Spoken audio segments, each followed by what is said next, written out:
out of bondage, just like Jesus delivered us out of our bondage. Amen? So you see, that attempt, once again, see, Pharaoh's carnal or worldly fear of being outnumbered by the Hebrews, that presented a perfect backdrop for the opening of Satan's spiritual battle to make Genesis 3:15 with no effect. Here's the perfect opportunity right here. As God's people, I know we're going to come out as God's people. Yes. They messed up right now. They've been praying. He's answering them. He's going to bring somebody. That's him. Kill him. That's right. Amen. It didn't work. Made a little ark and put the baby in the ark. Put the baby in the water. Yes. And the sister watching. And who gets the baby? Pharaoh's sister. Raised the baby. Paid his mother to feed him. And then bring the same baby that he wanted to kill into his own house and educate him and raise him and give him the best that Egypt has to offer. That's how he frustrated God's plan. Amen. He can't frustrate God's plan. You feed the same one you tried to kill. Amen. Again, saints, if the king of prophecy, if he was never born or if he was never allowed to live long enough to be crowned, that would suit him just fine. Amen.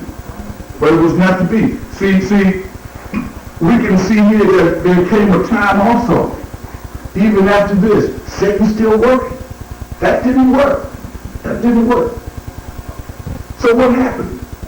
The Egyptians, the Israelis' hearts are still getting hardened. They're still in their own way. They're still doing what they want to do. They're still carnal. They're still doing everything that the world will allow them to do. And old Satan sort of changes his strategy. Amen? And in 1 Samuel 8, it's 1 through 22, and I'm not going to read that today because I see y'all, you look at me crazy when I start reading that. But really what it addresses, this addresses the Israelites when they become dissatisfied with God being their king. See, God had been their king. God himself had been their king. And they got to a point where they didn't want God to be their king no more. Amen? They start talking about, no, we want to be like everybody else. Amen? We don't want you for our king. We want to be like other nations. Amen? I remember when I was a kid, by hook or crook, well, I shouldn't say by hook or crook, it wasn't no crook. It was really just the goodness of God. My parents really could not afford to have the housing that they probably desired. There were times when I can recall that housing really became an issue. We even got into a situation where at one point we didn't know exactly where we would live. My mother was on 14th Street in a five and dime crying, real tears.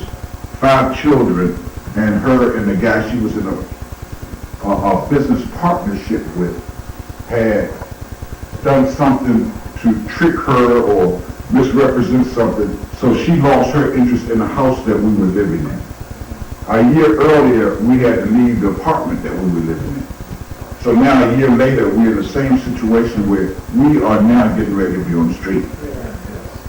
5 kids, my father a laborer, working the laundry, my mother a domestic. She's in the Farmington crying. This lady comes in, elderly lady, black lady, and asks her what's wrong. And she goes, whatever. She said, no, dear, sit down and tell me what's wrong. And she tells her, I don't know what I'm going to do. I have 5 little children, and we have to move, and I don't know what I'm going to do. And, well, just stop crying, baby, and, whatever. Look, I have a house a block and a half away from here, and it's too big for me, and if you allow me to have a place to live for the rest of my life, you can take over the payments of that house. Amen. Yes, amen. That house is in the 1300 block of Urban Street, 7 bedrooms, 4 basements. Yes. We moved in. It was the darkest, dankest, dirtiest house I've seen. And whatever. I'm a little stupid. I don't want to hear here. I was like this. And the whole story is, now that house is valued so that me and my brothers, if we were independent, neither of us by ourselves could afford that house. But the point is, my mother got that house, and that's where we did, and that's where we raised. That's how God is. Amen. But what I'm saying is to say, is that coming up, because the house didn't suit what I thought was modern, what I thought represented me, little, stupid little, guess what? I went over to Georgia Avenue and Lamont Street, I think it was. They had just built public housing, right? And they had the cinder block walls, they had the gray painted floor, and the walls was painted bright, and you could see everything, and it was the children playing outside, right? And I came home, I said, Mom, we ought to move over there.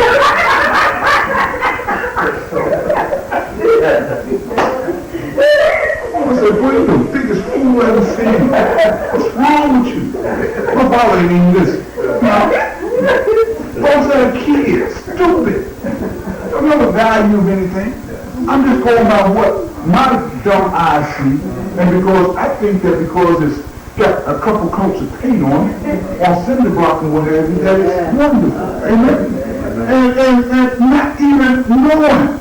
So what I'm saying is, I'm not satisfied with what God is. I'm not like evil. God is my God. But I don't want that no more. I want to be like them. Amen. I want to be like them. And that's what the Hebrews were. Not taking what God has given them. That's right. That's the best thing that they could possibly have. They want to be like the world. Rejected God. Amen. God told Samuel, let them know what the king want to do. Let Samuel know that he's going to take their daughters and bring them in his harem. Let him know that he's going to take his son, your sons, and they're going to run before his chariot, because that's what kings do. He take the strongest, biggest guys he can find, the handsome young man, never know what they do. They run before his chariot. You know a chariot is pulled by horses? You know how fast you got to run in front of the king's chariot? That's what he's going to do. He's going to oppress you. He's going to make you pay taxes. He's going to take the best of what you got for himself. That's what he's going to do. Yes. Amen? And that's what he did. That's what all of them did. But that's what they said. We want to be like everybody else. So Samuel got upset. God said, don't you get upset. They're not rejecting you. They're rejecting me. Amen? So go ahead. Let them have the king. And the first one they had was Saul. And on down the line. Amen?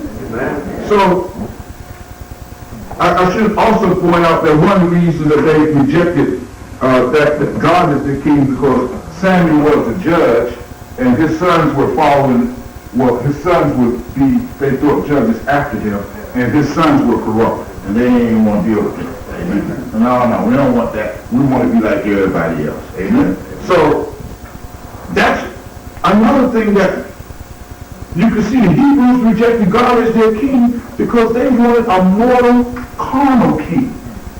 They didn't want the creator of the heavens and the earth to reign over them. Amen? So these early Hebrew saints, as we bring this to a close here, they rejected God as their king. And we know the Hebrews of Jesus' day, they rejected the Messiah. We know that. Amen? We want to get into that tonight. Jesus was soundly rejected. Amen?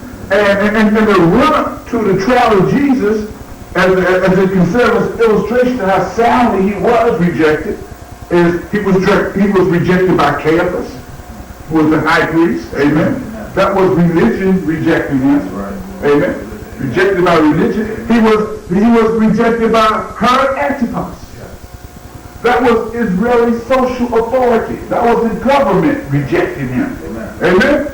And then he was rejected by